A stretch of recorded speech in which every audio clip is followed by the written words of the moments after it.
Salut les gens! Aujourd'hui, je vous propose une analyse d'un cross que j'ai fait dans les Alpes bernoises.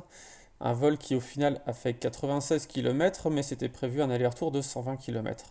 Ce qui était intéressant, c'est que j'avais jamais volé dans ce secteur et du coup, on va voir ensemble quelles décisions j'ai fait à chaud sur le parcours, quelles analyses de terrain afin d'arriver à faire ce parcours. Et on va décortiquer tout ça ensemble. En sortie de décollage, nous avions beaucoup de neige. Mais comme vous pouvez le voir là devant, on avait une zone qui était sans neige. Donc en rouge, on va mettre les collecteurs et en bleu, les déclencheurs. Et donc du coup, je me suis placé au-dessus de la cassure derrière laquelle il y avait la neige, qui pour moi devait offrir un maximum de déclenchement. Et en effet, ça m'a permis de trouver ce petit thermique. Ensuite, à gauche, la ligne était plus directe et sur du terrain plus haut, mais avec beaucoup de neige, alors qu'à droite, on avait un beau collecteur et déclencheur. Je pense que là, on aurait dû partir à droite, mais je suis parti à gauche.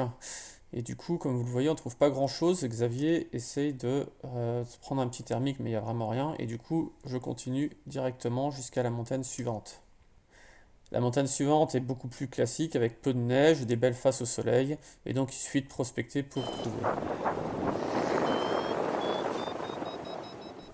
J'essaie d'attendre Xavier un bout de temps, mais vu qu'il y a une autre voile qui me rejoint et qui part, je décide de la suivre afin de m'aider d'un local qui connaît. Donc ensuite, il faut aller au pic Chaussy. Au pic Chaussy, là c'est assez évident. Nous avons un beau collecteur en face sud-ouest qui est face au vent, avec au-dessus une ligne de crête qui doit générer des thermiques. Et potentiellement une ligne de sapin qui pourra aussi décrocher les thermiques un peu plus tôt. Et donc on se dirige droit dessus et bingo direct, on ressort dans un joli thermique qui est beaucoup plus fort qu'avant. Je pense qu'on est plus dans les massifs. Presque 2006 au pic Chaussy. Fumant en effet le secteur. Fumant. Bien mieux qu'avant, ouais. Et là, du coup, j'arrive rapidement à un plaf beaucoup plus agréable aux alentours de 2008, ce qui me permet de continuer en cheminant le long du pic Chaussy. Voilà, étude de déclenchement, là, ça arrête. Ça va être une belle arrête de déclenchement, je pense.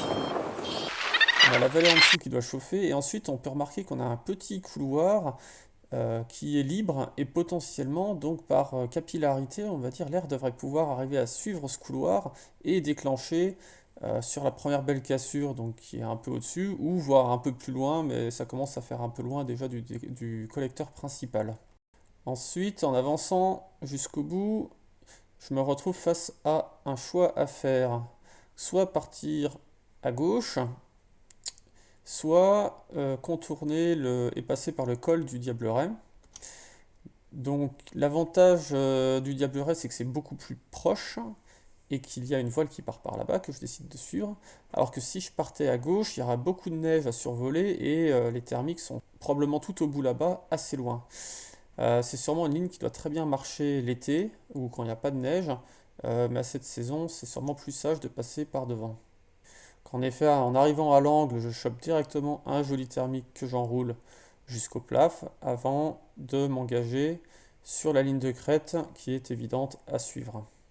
Ensuite, je m'aperçois qu'il faut que j'aille globalement plein est et qu'il y a devant moi cette crête. Et je me dis que au niveau du col, je dois avoir une double ligne de déclencheur, une double ligne de crête qui devrait m'offrir les meilleurs thermiques, donc je me dirige vers là.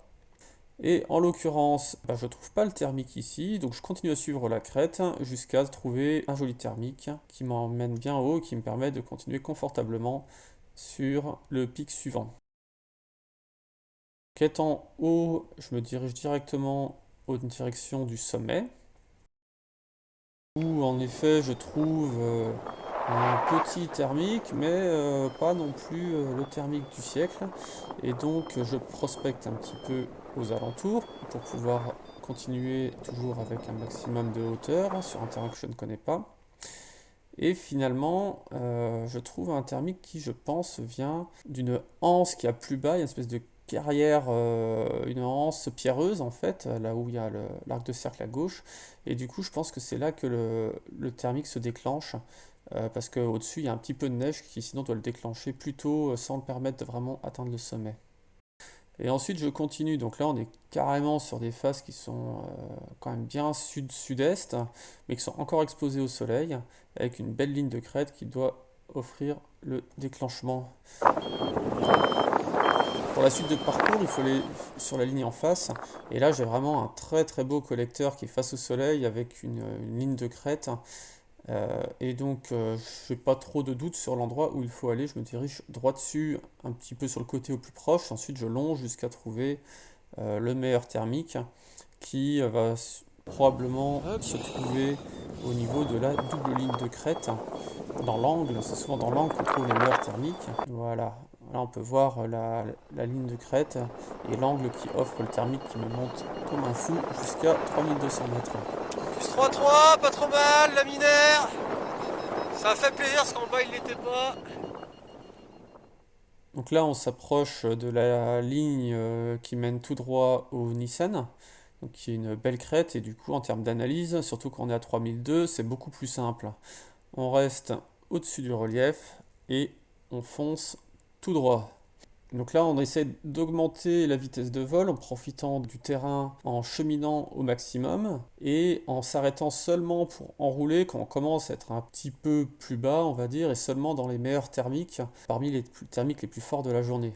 Donc je m'arrête, on voit que je ne monte pas forcément jusqu'au plaf, je prends juste les bons thermiques sur la route afin de rester toujours un petit peu au-dessus du relief.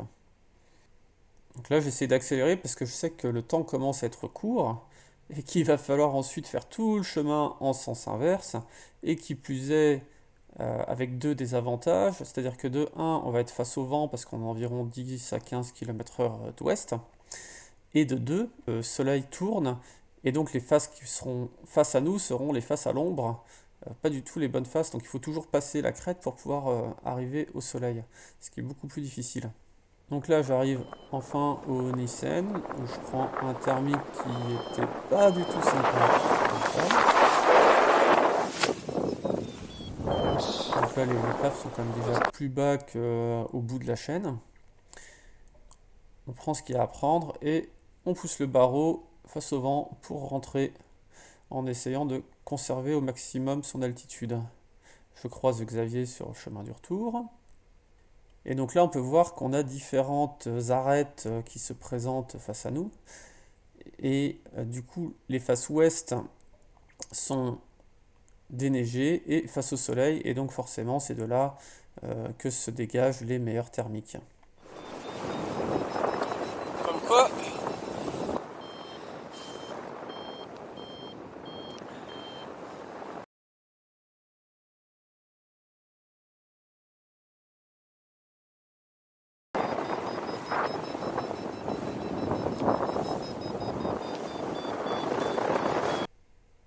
Là, on voit que j'essaie de conserver mon altitude dans les meilleurs thermiques en avançant au fur et à mesure face au vent, sans trop monter pour pas me retrouver dans le flux de vent. Et ici, donc là, j'ai un choix difficile à faire parce que j'ai un col qui est assez haut à droite, et donc je décide plutôt de passer par les avant-reliefs, on va dire, pour m'éloigner de la zone de compression et de profiter des thermiques qui pourraient se dégager de ces faces qui sont ouest et sud-ouest devant moi. Donc en effet, malgré la compression de vent, j'arrive assez bien à passer en me faisant bien porter. Et donc là maintenant, je cherche dans la anse ici, où du coup le vent, on est en dehors de la compression, c'est là qu'il y a le moins de vent, et du coup potentiellement les meilleurs thermiques. Là, l'objectif maintenant, c'est de passer le col qui est en face à 2700 mètres. Donc là, c'est un petit peu difficile. Et on a globalement trois options qui se présentent à nous. La première, donc, c'est d'arriver à prendre suffisamment de gaz pour prendre le passage numéro 1 et passer au-dessus du col à 2007. L'option numéro 2, c'est de passer sous le vent du sommet pour contourner par la droite. Donc ça m'a un peu moins plu parce que j'avais peur des turbulences. Et l'option numéro 3, si on n'arrive pas à prendre de gaz, c'est de prendre les faces ouest dans la petite vallée là pour ressortir tout au bout là-bas. Donc celle-là, je l'avais gardée en réserve si j'arrivais pas à passer par l'option 1, mais elle nous emmenait loin du parcours de retour original, cette option 3. J'ai fait une première tentative de passage du col qui n'a pas marché, je suis revenu en arrière, repassé par une autre arête un petit peu déneigée, où j'ai pu finalement trouver un thermique qui m'a bien remonté pour pouvoir passer le col en poussant le barreau à fond les ballons. Donc là, ça commence à remonter de l'autre côté, mais je m'arrête même pas parce que je sais que plus loin, il y a la crête déneigée que j'ai prise à l'aller et je vais directement là pour essayer d'attraper un beau thermique. Là, on peut analyser l'option de Xavier qui lui a suivi une autre voile et qui est passé sous le vent finalement du sommet et a priori n'a pas eu de problème de rouleau, etc. Donc comme quoi. Donc là, on me voit au-dessus de la belle crête déneigée comme à l'aller. Et maintenant, il va falloir partir et continuer. Et c'est là que ça commence vraiment à se corser. Parce que le chemin que j'ai pris à l'aller est le chemin le plus court.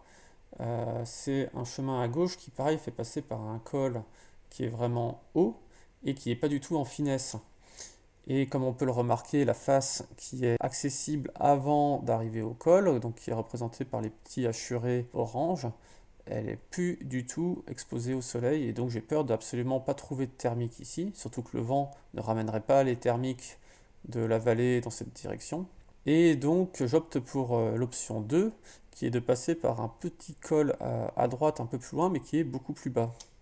Donc j'arrive à forcer le passage du col avec pas beaucoup de marge, mais en arrivant de l'autre côté, malheureusement, ça ne marche pas. Je longe toute la vallée sans arriver à trouver un thermique potable. Il y a pas mal de vent qui fait venturer dans la vallée. N'y croyant plus trop, on va dire que je n'insiste pas. Je décide de poser à un croisement de route en relative sécurité et puis faire du stop pour rentrer.